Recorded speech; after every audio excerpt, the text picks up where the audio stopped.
cult members, and welcome to Pop Culture Cult. I'm Sean. I'm Janice. And this is going to be our review of Just Mercy. Yep. We are a little bit behind on this one. We are not late to the party. That's there in Tucson. Somebody else. But we're a little behind on this one. We saw it last week, and we needed to sit on it, I think, a little bit. Sure, yeah. We're going to go with that until we're told differently. This is a movie about a young black lawyer from Harvard going down to Alabama and representing people on death row who didn't quite get the best representation during their trials. Yep. And most of the people that were on death row were people of color. Right. Not all, but most. Right. Yep. At least in Alabama. At least in this part of Alabama, and it's a true story. It's based on real life. Yep. And they actually showed some stuff at the end with the actual lawyer, Brian Stevenson, and some of the people that he represented who were on death row or in prison, life in prison. Yeah, he got off of death row, off of death row. Yeah. And just the representing them and telling the story and I think for me specifically, I think giving that little epilogue at the end with the actual footage of the lawyer and the clients and how he had helped Walter McMillan, who was the main person in the case, who was played by Jamie Foxx in this movie. Yep. Showing their like footage of them after Walter got out, and right, like the real people. Yeah, it gave it a little bit more realism, for me at least. To kind of give it a little bit of. It's hard to like see a story like this on the big screen and not think that it's it's just a movie. It's just a made up thing, but that actually gave it some realism, I think. Right. And I like to listen to true crime podcasts, so I've listened to a lot of these. There's this project that Brian Stevenson started, I guess, in Alabama, and then there's also like the Georgia Innocence Project. So this is something that happens a lot in the South, or at least that I'm aware of a lot in the South. Right. I hear about a lot of these stories, so it was real to me because it happens all the time. Unfortunately, it happens all the time. Yeah. And this story is set in the early 90s. And we were talking about it on the way home, that I felt like it's infinitely better today than it was in the early 90s. And the 90s were eternally better than what it was in the 70s and the 60s. And it's progressively getting better, but it's not getting better. But this stuff still happens. And that was one of the reasons I think this movie actually got made, is to remind people that this stuff is, there's people of lower class or of color who are getting kind of shafted when it comes to the legal process, and that was on display very much in this movie. Right. Well, and there's still some of the good old boy network going on in the South, and so and it's interesting that a lot of these people are elected officials. They've been in their positions for a pretty long time, back in the 90s or even in the 80s or 70s, where this was a little more allowed is not the right word, but just a little more prevalent. And so they just continue to keep getting elected, so they're still in office. Actually, the sheriff, I think it was the sheriff that arrested Walter back in the 90s with actually zero evidence whatsoever. There was a ton of evidence he didn't do it. Arrested him, and then he's still an elected official. He's still the sheriff there today. Been reelected 6 times. Yeah. We have Joe Arpaio. We had Joe Arpaio here in Arizona and in the Phoenix area for a long time. Right. And he had some things this bad. Towards a group of people and he still kept getting elected and stuff. Yeah. You just go with a name, and that's kind of the joke they make out of sometimes. Distinguished Gentleman. I mean, that's the joke, Right. is that you just go with the name you know, and you just keep going with the name you know because you see the billboards or whatever all Yeah, the time. yeah. The there was something else I wanted to talk about before we got into the performances stuff. Let's just talk about the performances. Oh, come to me. The performances on this movie, we both kind of talked about it, really went under the radar Yeah. this award season. Jimmy Fox and Michael B. Jordan both are, specifically Jimmy Fox. Yes. But Michael B. Jordan is really, really good too. And so is Brie Larson, although her role is Smaller. smaller, very Yeah. small. Yeah.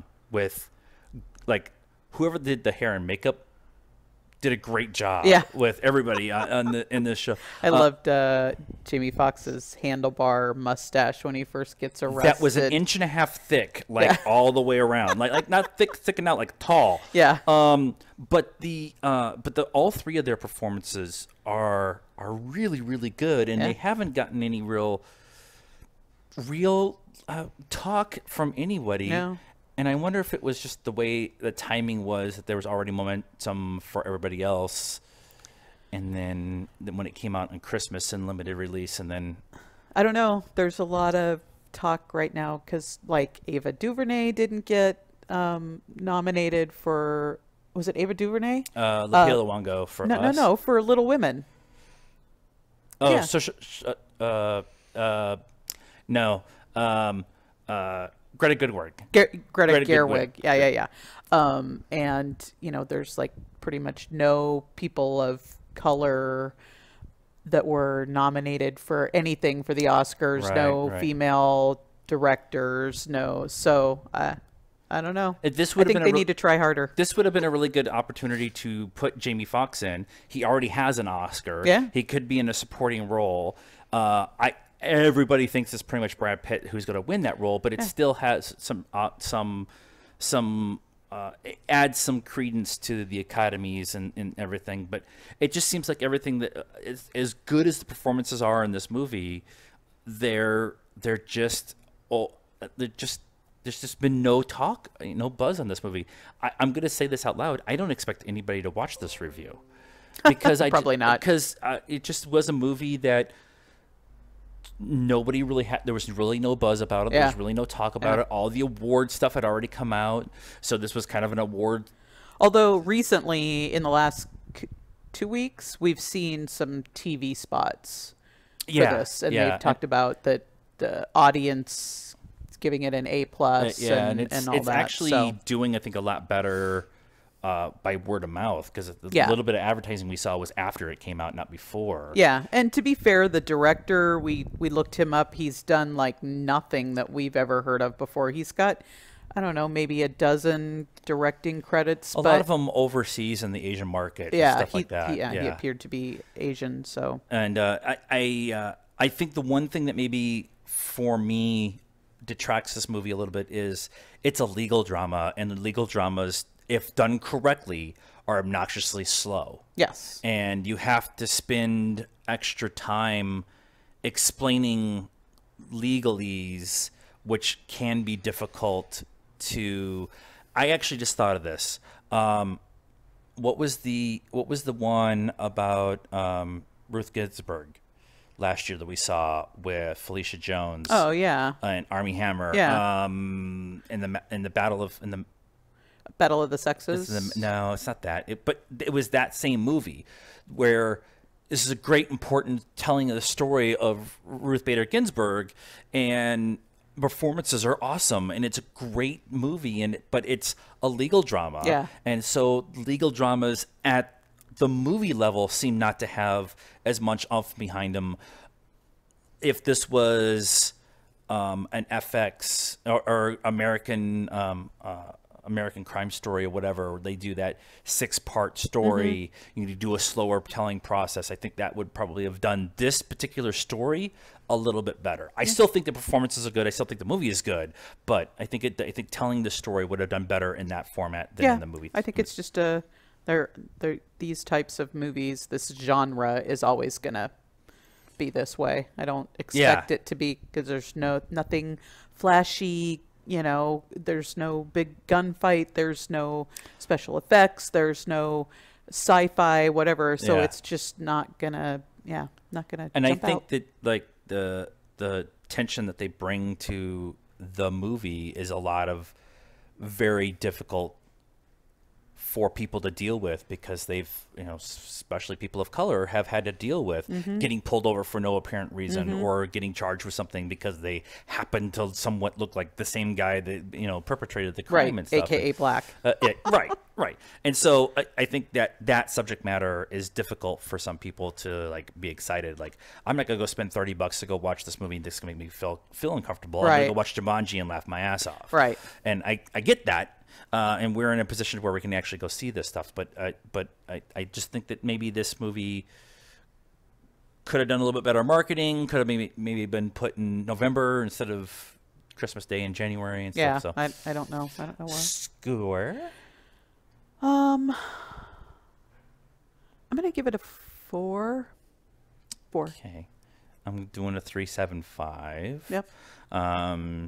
Because I don't do crime dramas, and so the pacing was my issue.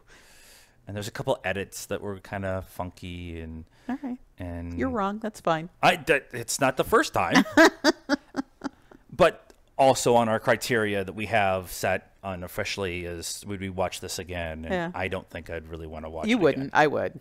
But- I would totally watch it again. It's just not my cup of tea, and that's nothing wrong with that. So let us know what you thought of Just Mercy and our review to it in the comments. If you're on the podcast feed, please subscribe to the podcast feed, like this video, subscribe to the YouTube channel, hit the bell for notifications, and help us out on all the social media stuff: Facebook, Instagram, sometimes Twitter. And until next time, if we don't see you, good afternoon, good evening, and good night.